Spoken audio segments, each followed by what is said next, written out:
नमस्कार, आप देख रहे हैं बड़ी बहस। मैं हूं सौरभ जौहरी। हरियाणा विधानसभा के 18 दिसंबर से शुरू हो रही शीतकालीन सत्र में विपक्ष के सवालों और राजनीतिक हमलों का जवाब देने के लिए सरकार ने भी तैयारी पूरी कर ली है। मुख्यमंत्री नायब सिंह सैनी ने सत्र से एक दिन पहले यानी बुधवार शाम को चंडीगढ़ में बीजेपी विधायक दल की बैठक बुलाई है। इस बैठक में राज्य सरकार के सभी मंत्री और हरियाणा विधानसभा के साथ ही बीजेपी के अध्यक्ष मोहनलाल बड़ौली भी शामिल होंगे। विधायक दल की बैठक के बाद मुख्यमंत्री ने रात्रि भोज का आयोजन भी किया है। हरियाणा विधानसभा की शीतकालीन सत्र से पहले 18 दिसंबर को ही बिजनेस एडवाइजरी कमेटी की बैठक होगी, जिसमें सत्र की अवधि तय होगी। वहीं विपक्षी दल कांग्रेस संघ चंडीगढ़ में विधायक दल की बैठक कर रहा है। सरकार को कानून व्यवस्था से लेकर किसानों समेत कई अहम मुद्दों पर घेरने की तैयारी विपक्ष कर रहा है। नेता प्रतिपक्ष भूपेंद्र हुड्डा ने कहा कि सरकार के खिलाफ अविश्वास प्रस्ताव लाएंगे। फिलहाल 22 दिसंबर तक सत्र चलने की संभावना है। ऐसे में क्या कुछ खास इस सत्र से उम्मीद की जा सकती है और सत्ता पक्ष और विपक्ष के बीच टकराव से क्या जनहित के मुद्दों पर बात होगी, उनका हल निकलेगा, ये सवाल है।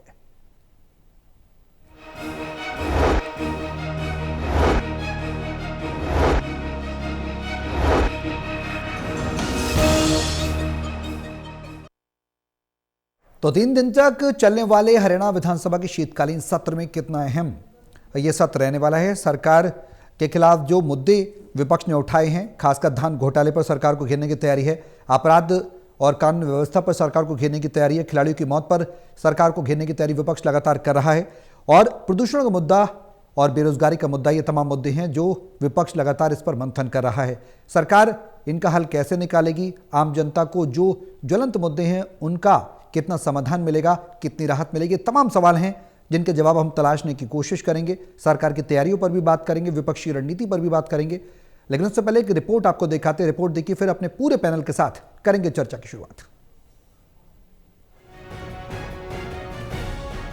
हरियाणा विधानसभा के शीतकालीन सत्र को शुरू होने में अब महज एक दिन ही बचा है। ये सत्र 18 से 22 दिसंबर तक चलेगा। सत्र में 3 बैठकें होंगी क्योंकि शनिवार रविवार बीच में आ रहा है। विधायकों ने प्रश्नकाल के लिए अपने अपने सवाल विधानसभा सचिवालय को भेज दिए हैं। इसी बीच नेता प्रतिपक्ष भूपेंद्र सिंह हुड्डा के नेतृत्व में मंगलवार शाम को विधायक दल की बैठक चंडीगढ़ में उनकी कोठी पर शुरू हुई। ये भी खास रहा कि प्रदेश कांग्रेस अध्यक्ष राव नरेंद्र सिंह भी इस बैठक में शामिल रहे।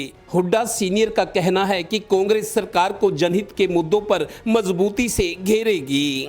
तो लैंड ऑर्डर का सबसे बड़ा मुद्दा है।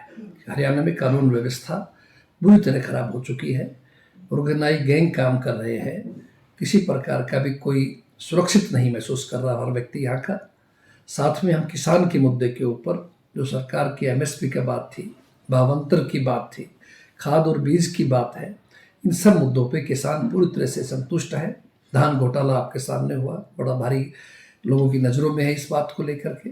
इसी तरह से 2 खिलाड़ियों की मौत का मामला है। गौरतलब है कि विपक्ष कानून व्यवस्था, किसानों के मुद्दे जिसमें मुआवजे और खेतों में अब तक जल भराव, धान घोटाला, बेरोजगारी और खिलाड़ियों के मौत के अलावा चुनावी वायदों को जल्द पूरा करने की मांग करेगी। कांग्रेस के सभी 37 विधायकों की मौजूदगी में सरकार को घेरने की रणनीति तैयार हुई।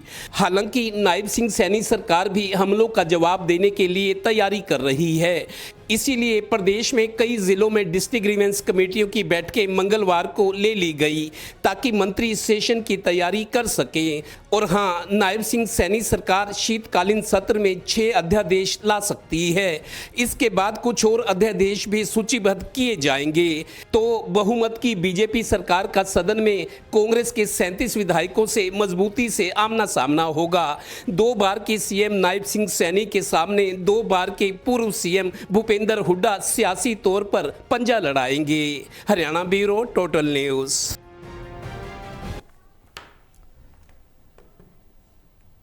तो इस बार सत्र को लेकर क्या कुछ तैयारी है, क्या कुछ खास रहने वाला है, बेहद अहम सवाल है, क्योंकि धान घोटाला एक अहम मुद्दा है। जिस तरह से हरियाणा कांग्रेस के प्रदेश अध्यक्ष राव नरेंद्र सिंह को भी आप सुन रहे थे, उन्होंने बताया कि लॉ एंड ऑर्डर का मुद्दा ज्वलंत मुद्दा है, सरकार पूरी तरह से विफल रही है इस मुद्दे पर। धान घोटाले का मुद्दा है, किसानों को मुआवजा देने की बात है, और अपराध पर कोई लगाम सरकार नहीं लगा पा रही।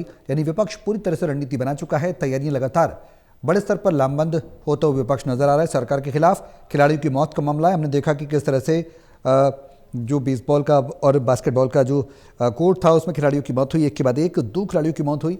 वो खेल का मैदान हादसे की मौत का एक बड़ा सवाल है कि उसको लेकर कहीं ना कहीं सरकार ने भी हालांकि अपना पक्ष रखा कि वो सरकार के अधीन नहीं थे, ग्रामीण पंचायत के अधीन थे। और ऐसे में सरकार ने स्पष्टता से अपनी बातें उस पूरे मुद्दे पर भी रखी। सदन में प्रदूषण का मुद्दा विपक्ष उठा सकता है, बेरोजगारी के मुद्दे पर भी विपक्ष सरकार को घेरने की रणनीति बना रहा है, चाहे सीटी परीक्षा की बात हो या फिर HKRN के तहत नौकरियां देने का मुद्दा हो, इस पर भी विपक्ष सत्ता पक्ष को घेर सकता है। इसके साथ ही इस वक्त देश भर में कांग्रेस वोट चोर गद्दी छोड़ अभियान चला रही है। हरियाणा विधानसभा चुनाव में वोटों की गड़बड़ी को लेकर राहुल गांधी प्रेस वार्ता कर चुके हैं। ऐसे में यह भी मुद्दा सदन में गूंज सकता है। इसके साथ ही प्रदूषण का मुद्दा भी हरियाणा विधानसभा के शीतकालीन सत्र में गूंज सकता है।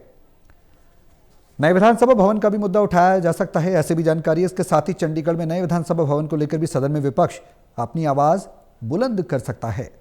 दरअसल कुछ दिनों पहले चर्चा हुई थी कि हरियाणा को नए विधानसभा भवन के लिए चंडीगढ़ में जमीन देने से केंद्र ने इनकार कर दिया है, जिसके बाद नेता विपक्ष भूपेंद्र हुड्डा ने प्रेस वार्ता कर कहा था कि चंडीगढ़ पर केंद्र सरकार अपना रुख स्पष्ट करे। चंडीगढ़ किसका है, ऐसे में यह मुद्दा भी सदन में गूंज सकता है। इसके साथ ही पंजाब यूनिवर्सिटी में हिस्सेदारी पर भी विपक्ष बात कर सकता है। ये तमाम अहम मुद्दे हैं जिन पर हरियाणा विधानसभा के शीतकालीन सत्र में चर्चा हो सकती है, हंगामा होने के पूरे आसार हैं।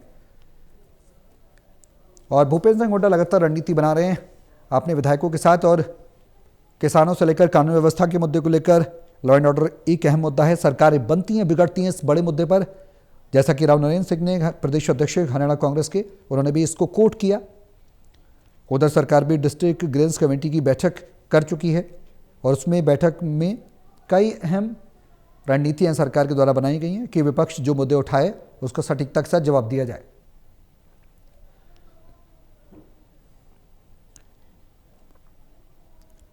प्रदेश की कानून व्यवस्था एक बड़ा मुद्दा है, फिर चाहे गैंगस्टर्स की नेताओं की बात हो, व्यापारियों को धमकियों के मुद्दे की बात हो, अन्य आपराधिक मामले, विपक्ष इसको लेकर सत्ता पक्ष से जवाब मांग सकता है। वहीं IPS अधिकारी वाई पूरन कुमार की आत्महत्या, उसके बाद रोहतक से SI ने आत्महत्या की थी, इन दोनों मामलों को लेकर भी सियासत खूब हुई थी। विपक्ष सदन में इस मुद्दे पर सत्ता पक्ष को घेर सकता है। मामले की जांच अभी चंडीगढ़ पुलिस की SIT के जिम्मे है। ये पूरी तरह से एक अहम मुद्दे जो हमने आपको बताए हैं, जो हमने आपको कोट किए, ये तमाम ज्वलंत मुद्दे हैं जो हरियाणा विधानसभा के शीतकालीन सत्र में उठ सकते हैं और उठा सकते हैं, विपक्ष के द्वारा उठाए जा सकते हैं।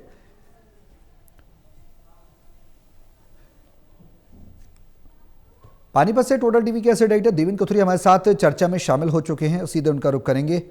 देवेंद्र, क्या कुछ उम्मीदें हैं? ये तमाम मुद्दे हमने जनता के सामने भी रखे और उनको बताया भी, रिपोर्ट में भी हमने इस बात का जिक्र किया, नायब सरकार और विपक्ष आमने सामने होंगे।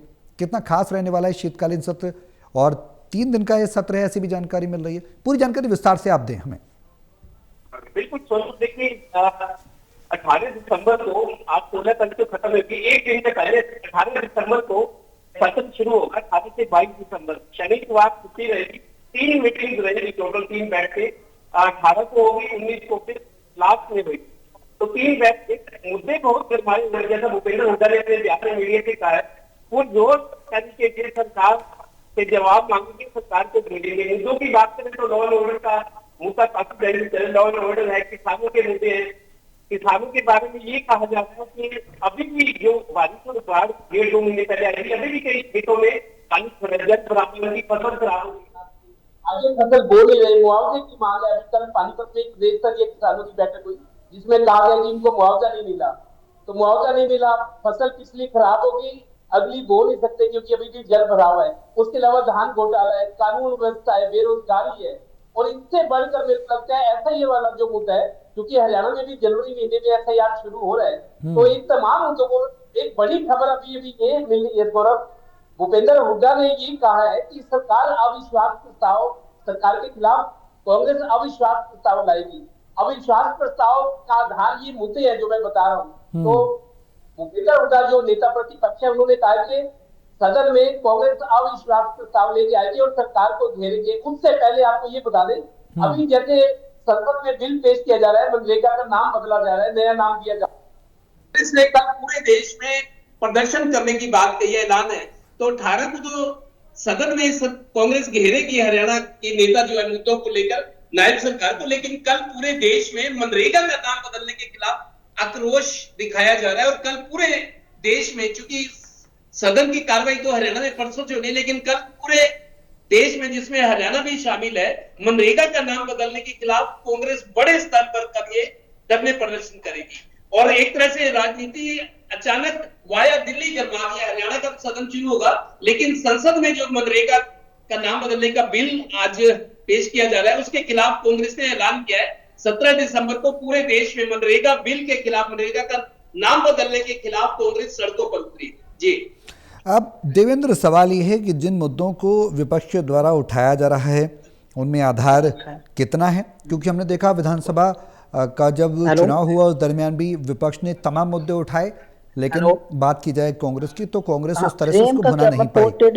ऐसे में अब जो मुद्दे उठाए जा रहे हैं इसका कितना व्यापक असर देखने को मिलेगा? जो संगठन विस्तार है कांग्रेस का, वो एक अभी बना हुआ है समस्या कांग्रेस के लिए, उसमें अभी समाधान नहीं निकाल पाई है पार्टी। कितना व्यापक तौर पर असर होगा और सत्र में क्या कुछ समाधान निकलने की उम्मीद की जा सकती है? इन तमाम मुद्दों पर सरकार के साथ तालमेल बैठाने की बात की जा सकती है, कितना हल निकलता नजर आएगा? सौरभ, देखिए, जो जिस तरीके की मौजूदा आज की जो घटना है, जैसे संसद में बिल चलाया जा रहा है, या कांग्रेस पुराने मुद्दे जो, देखिए, किसानों के मुद्दे हैं, धान घोटाले की बात की जा रही है कि मंडियों में जो अलग अलग घोटाले हुए, सरकार और विभाग पर हमला कर रहे, कांग्रेस युवाओं वाला मुद्दा है, बेरोजगारी का, बारिश बाढ़ में जो किसानों का नुकसान हुआ है, कल भी पंचायत किसानों की पानीपत में हुई, उसमें अभिमन्यु कुहाड़ जो प्रदेश स्तर के नेता कल आए हुए थे, उन्होंने मीडिया को कहा है कि अभी तक मुआवजा नहीं मिला किसानों को, जिनकी फसल बारिश और बाढ़ में 2 महीने पहले खराब हुई है, वो फसल तो तबाह हुई, अगली फसल बो नहीं सकते क्योंकि अभी भी जल भराव है और सरकार ने मुआवजा दिया नहीं, किसान कहां जाए।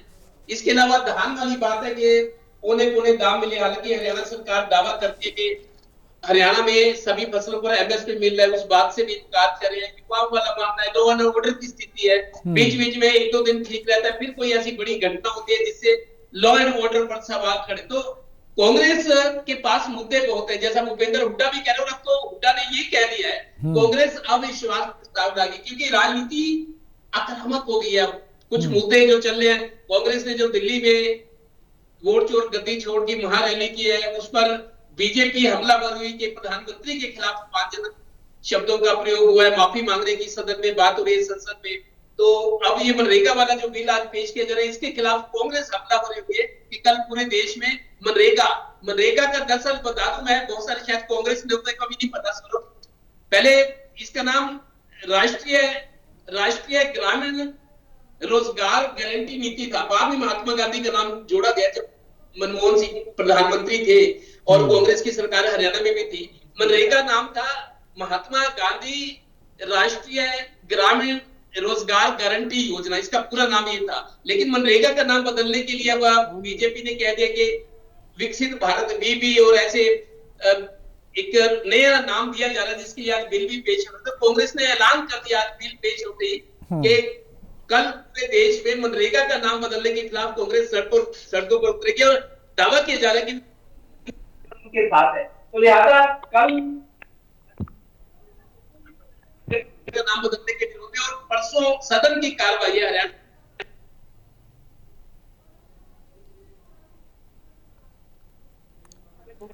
देवेंद्र, आपकी वॉइस बीच में ब्रेक हो रही है। देवेंद्र, राजनीति लगती है हरियाणा में। उम्मीद क्या है सत्र से? हालांकि मुद्दे तमाम बेहद अहम हैं, ज्वलंत हैं और इन मुद्दों का सीधे सीधे कनेक्शन आम जनता से भी है। विपक्ष जाहिर सी बात है रणनीति बना रहा है, सरकार के पास जवाब क्या होगा, तैयारियां क्या हैं? सरकार की अगर पक्ष की बात करें देवेंद्र, तो क्या तैयारियां सरकार कर रही है इन तमाम मुद्दों पर? कितनी तैयार है सरकार कहा जा सकता है? देखिए, जब विपक्ष आक्रामक होता है, विपक्ष अपनी तैयारी करते हैं, तो सरकार किसी पार्टी को भी अपनी तैयारी करती है। आपको बताता हूँ, आज मंगलवार को कई जिलों में, पानीपत में भी, आज जींद में भी, बहुत सारे जिलों में डिस्ट्रिक्ट ग्रीवेंस कमेटी की मीटिंग आज हुई है, मंत्री लोगों ने दी है। क्योंकि आज कांग्रेस ने अपनी रणनीति परिवर्तन किया है कि हमारे किस तरीके से सरकार को भेजेंगे मुद्दों को लेके। तो मेरे को लगता है क्योंकि अब मंत्रियों ने आज मीटिंग ले लिया, चंडीगढ़ में बैठेंगे, बीजेपी सरकार के मंत्री विधायक अपनी रणनीति बनाएंगे क्योंकि परसों सदन शुरू हो रहा है। तो ये किस तरीके से घेरेंगे, मतलब वाद पलटवार या यूं कह सकते हैं आमना सामना। मैं यही कहूंगा 2 बार के मुख्यमंत्री नायब सिंह सैनी है, अभी मौजूदा मुख्यमंत्री है, और 2 बार के पूर्व मुख्यमंत्री भूपेंद्र हुड्डा है। तो सियासी तौर पर मेरे को लगता है इनमें कल आमना सामना परसों होगा, जब सदन शुरू होगा, तो दोनों तरफ से हुई है। पर विफलता का आरोप कांग्रेस लगा रही है भूपेंद्र। वो तो उठाना वो जानते कह रहे हैं, तो क्योंकि पुराने नेता को बहुत सारी चीजें दाव पेश कर रहे हैं। उनके पीछे 36 विधायक, पूरे 37 विधायक तो भूपेंद्र सिंह हुड्डा है, और आज की बैठक ठीक है, में ठीक है, ठीक है। Doctor Mahesh Kumar total TV के एसेट एडिटर हिसार से भी हमारे साथ जुड़े हुए हैं, उनका भी रुख करेंगे। महेश, क्या कुछ उम्मीद है इस सत्र से, जो तमाम ज्वलंत मुद्दे हैं जिन पर हम लगातार चर्चा भी कर रहे हैं, क्या इन मुद्दों पर समाधान निकलेगा, या टकराव की स्थिति बनेगी, या जनता के हित में भी बात होगी? क्या कुछ नजर आता है, क्या उम्मीद?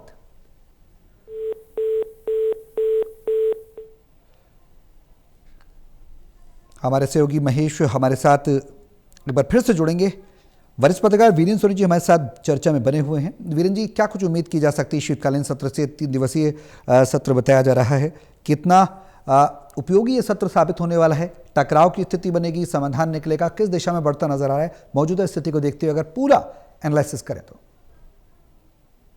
टकराव की स्थिति तो बनी होगी, निश्चित रूप से टकराव होगा, क्योंकि जिस तरह के मुद्दे हैं, किसानों के मुद्दों को लेकर, खिलाड़ियों के मुद्दों को लेकर, जो स्टेडियमों का स्थिति बनी हुई है, उसको लेकर टकराव तो निश्चित है। अब कांग्रेस काफी खतरा में है, और इस तरह कांग्रेस को क्या इंडियन नेशनल लोकदल का भी समर्थन मिल पाएगा, ये तो अभी देखने वाली बात है। कुल मिलाकर ये विधान सत्र जो है काफी हंगामेदार होने वाला है। कांग्रेस ने आज अपनी रणनीति बनाई है, भारतीय जनता पार्टी भी अपनी रणनीति बनाएगी। देखो, आरोप प्रत्यारोप का दौर चलेगा, और कांग्रेस जो है बिल्कुल इस बार जो है मुद्दे उठाने में कोई कंजूसी नहीं बरतेगी। कांग्रेस के जो विधायक हैं वो अपनी एकता के बल पर भारतीय जनता पार्टी सरकार के लिए अवश्य कुछ ना कुछ संकट पैदा करेंगे, लेकिन भारतीय जनता पार्टी जो भी रणनीति बनाएगी, जवाबी रणनीति के अंदर जो फ्लोर मैनेजमेंट है वो संसदीय कार्य मंत्री महिपाल ढांडा है। अब जो कृष्ण पवार है, हालांकि देखिए वो भी काफी पुराने अनुभवी मंत्री हैं, लेकिन इस समय जो है उनको अपने एक सर्जरी के लिए अस्पताल में भर्ती है, तो ऐसे में कृष्ण बेदी काफी आक्रामक मुद्दा में रहने वाले हैं। अनिल विज है, वो भी काफी आक्रामक रहते हैं, कांग्रेस पर हमलावर रहते हैं, तो इस पर टकराव तो संभावित है ही है, क्योंकि 3 दिन का सत्र बहुत छोटा है। तो लेकिन दोनों के मुद्दों को लेकर टकराव की स्थिति अवश्य बनेगी।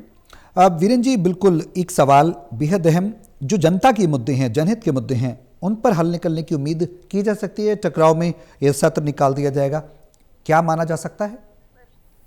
देखिए, ये सत्र तो अपने आप में वर्चस्व की लड़ाई रहने वाली है, एक दूसरे पर आरोप प्रत्यारोप का दौर रहेगा। इंडियन नेशनल लोकदल भी प्रस्ताव ला रहा है, किसानों के मुद्दे पर भी आ रहे हैं, और खिलाड़ियों के मुद्दे पर भी ध्यानाकर्षण तो, और कांग्रेस भी ऐसे ही मुद्दे उठाएगी। कांग्रेस के अलग से काली टेंशन मोशन होंगे, अलग उनका विषय अलग होगा, तो कुछ स्वीकार होंगे, कुछ अस्वीकार होंगे, तो ऐसे में जो विपक्ष है वो जो है हंगामा अवश्य खड़ा करेगा। तो भारतीय जनता पार्टी इस बार जो है अपने मुद्दों को लेकर जो है काफी इन पर हमलावर रहने वाली है, क्योंकि कांग्रेस जिस तरह से वोट चोरी के खिलाफ अभियान चला रही है, तो कांग्रेस अपने ढंग से उठाएगी, और भारतीय जनता पार्टी के जो विधायक हैं वो इस बार जो है शाश्वत मुद्रा में रहेंगे। लेकिन भारतीय जनता पार्टी अपने बिहार में जो सरकार बनी है, उसके बाद जो नए अध्यक्ष हैं, तो इसलिए भारतीय जनता पार्टी के विधायकों का कभी मनोबल काफी बड़ा है। आज मुख्यमंत्री नायब सिंह सैनी जो भारतीय जनता पार्टी के नए कार्यकारी अध्यक्ष बने हैं, तो उनसे मिलने के लिए गए हैं, और उसके बाद भारतीय जनता पार्टी अपनी रणनीति बनाएगी। तो रणनीति के अंदर भारतीय जनता पार्टी का ये प्रयास रहेगा कि विपक्ष को कम से कम हमलावर होने का मौका दिया जाए। डॉक्टर महेश कुमार हमारे साथ टोटल टीवी के एसेट एडिटर जुड़ चुके हैं, उनका भी रुख करेंगे, लगातार बने हुए हैं। महेश, क्या कुछ उम्मीद की जा सकती है शीतकालीन सत्र से? जो मुद्दे हैं वाकई में ज्वलंत मुद्दे हैं, समाधान निकलेगा? किस तरह का सत्र रहने वाला है? सरकार का रुख कैसा रहेगा? अहम मुद्दे हैं, खिलाड़ियों की मौत का मुद्दा हो, बेरोजगारी का हो, प्रदूषण का मुद्दा हो, लॉ एंड ऑर्डर का मुद्दा सबसे बड़ा मुद्दा है। सरकारें बनती हैं, गिरती हैं, बिगड़ जाती हैं, धान घोटाले पर सरकार को घेरने की तैयारी है शीतकालीन सत्र के दौरान विपक्ष की, क्या कुछ लगता है? देखिए, जहां तक सरकार की तैयारी की बात की जाए तो तैयारियां मुकम्मल होने के दावे यहाँ पर किए जा रहे हैं, और साफ तौर से भारतीय जनता पार्टी के लोग मोटे तौर पर ये कहने की कोशिश करते हैं कि कांग्रेस पार्टी के पास अब कोई मुद्दा नहीं बचा है और सीधे सीधे कांग्रेस पार्टी के नेतृत्व पर निशाना साधने का काम उनकी तरफ से किया जाता है। शुरुआत में भारतीय जनता पार्टी के लिए आसान था क्योंकि भूपेंद्र सिंह हुड्डा घोषित जो लीडर ऑफ ऑपोजिशन थे वो बने हुए थे, लेकिन अब चूंकि वो घोषित लीडर ऑफ ऑपोजिशन हैं, नेता प्रतिपक्ष उन्हें कांग्रेस पार्टी की तरफ से ही चुना जा चुका है, तो ऐसे में अब पूरी की पूरी जो जिम्मेदारी है वो भूपेंद्र सिंह हुड्डा पर है और यही वजह है कि कांग्रेस पार्टी के तमाम विधायक एकजुटता के साथ तैयारी यहां पर करते हुए नजर आ रहे हैं ताकि विधानसभा में शीतकालीन सत्र के दौरान किसी भी तरह की कमजोरी का सामना यहां पर कांग्रेसी विधायकों को नहीं करना पड़े। तमाम मुद्दों का जिक्र आपने किया, एक और मुद्दा मैं इसमें जोड़ने की कोशिश करूंगा। जो बाढ़ प्रभावित इलाके थे वहां पर मुआवजे का ऐलान सरकार की तरफ से किया गया था और जो पोर्टल इसके लिए बनाया गया था, उस पोर्टल के तहत जो ग्राउंड जीरो पर रियलिटी चेक किया गया था, उसके बाद मुआवजे का ऐलान किया गया और मुआवजा ट्रांसफर करने की जो बात है वो दावा सरकार की तरफ से किया गया। मुझे लगता है कि मुआवजे को लेकर भी बाढ़ राहत के नाम पर जो कुछ काम सरकार की तरफ से किया गया उस पर भी यहाँ जो कांग्रेस पार्टी है वो आवाज उठाने की कोशिश कर सकती है। और आज हांसी में नया जिला बनाने की घोषित किया गया मुख्यमंत्री की तरफ से। हरियाणा प्रदेश का 23वां जिला बनाया गया, हिसार जिले से अलग होकर पहले फतेहाबाद जिला बनाया गया था स्वर्गीय चौधरी भजनलाल जी के वक्त, उस वक्त मुख्यमंत्री थे, और अब हिसार जिले को ही जो है छोटा करके एक और नया जिला यहाँ पर बनाया गया है। हांसी एक जिले के रूप में एक हफ्ते के भीतर नोटिफाई कर दिया जाएगा और नायब सिंह सैनी ने यहाँ मंच से ये भी ऐलान किया कि अब वो सरकारी नौकरियों की सौगात लाने जा रहे हैं, बम्पर जो सरकारी नौकरियां हैं वो निकाली जाएंगी। मुझे लगता है कि बेरोजगारी के मुद्दे का जवाब पहले से मुख्यमंत्री की तरफ से तैयार किया गया है और विधानसभा के पटल पर ही आने वाली नौकरियों की संख्या भी मुख्यमंत्री जाहिर कर सकते हैं और ये दावा करेंगे कि एक साल के दौरान कितनी नौकरियां उनकी तरफ से दी गई और उसका आंकड़ा जो है विधानसभा के शीतकालीन सत्र में तो वो देंगे ही, लेकिन और नई कितनी नौकरियां निकाली जा रही हैं उसका जो विस्तृत ब्यौरा है मुझे लगता है कि वो भी मुख्यमंत्री की तरफ से रखा जाएगा। कानून और व्यवस्था तो एक महत्वपूर्ण सवाल है ही, इसके अलावा किसानों की जो समस्याएं हैं वो भी प्राथमिकता हमेशा से कांग्रेस पार्टी के लिए बनी रहती है। कांग्रेस जो है किसानों के साथ हमेशा कनेक्ट करने की भरपूर कोशिश करती है, क्योंकि मोटे तौर पर लगता यही है कि कांग्रेस पार्टी का जो वोटर है वो किसान वोटर है, तो ऐसे में उनके मुद्दों को प्राथमिकता से उठाने की कोशिश जरूर यहाँ पर विधानसभा के शीतकालीन सत्र के दौरान की जाएगी। इसके अलावा बेरोजगारी जो लगातार बनी हुई है और औद्योगिक विकास का जो जिक्र सरकार कर रही थी और ये भी कहा जा रहा था कि फॉरेन इन्वेस्टमेंट हरियाणा में आएगा और उससे औद्योगिक विकास हिसार हरियाणा का और तमाम दूसरे इलाकों का देखने को मिलेगा, लेकिन उस तरह की परिस्थितियां बनती नजर नहीं आई। ग्राउंड रियलिटी पर जो परिवर्तन की उम्मीद हरियाणा प्रदेश के युवा कर रहे थे वो परिवर्तन कहीं नजर नहीं आया। जो दावे जापान दौरे के बाद मुख्यमंत्री कर रहे थे, विदेशी इन्वेस्टमेंट का जिक्र हरियाणा प्रदेश के लिए किया जा रहा था, वो सब कुछ नहीं हो पाया और यही वजह है कि यहाँ शीतकालीन सत्र के दौरान जो तलखी के साथ कांग्रेस पार्टी भूपेंद्र सिंह हुड्डा इन तमाम मुद्दों को उठाने की कोशिश करेंगे। बिल्कुल देखना होगा कि अब इन मुद्दों के साथ सरकार का जवाब क्या रहता है, जनता को उन तमाम मुद्दों का जो जनता से जुड़ाव रखते हैं उनका हल मिल पाता है या नहीं, या फिर हंगामे के आसार सदन में बनते हुए नजर आते हैं। ये तमाम सवाल हैं जिनका जवाब आगे भी देखने को मिलेगा। समय के साथ जब सत्र शुरू होगा उस वक्त की स्थिति भी कैसी होगी ये बेहद अहम देखने वाली बात होगी। बहुत शुक्रिया आप सभी का हमारे साथ चर्चा में शामिल होने के लिए।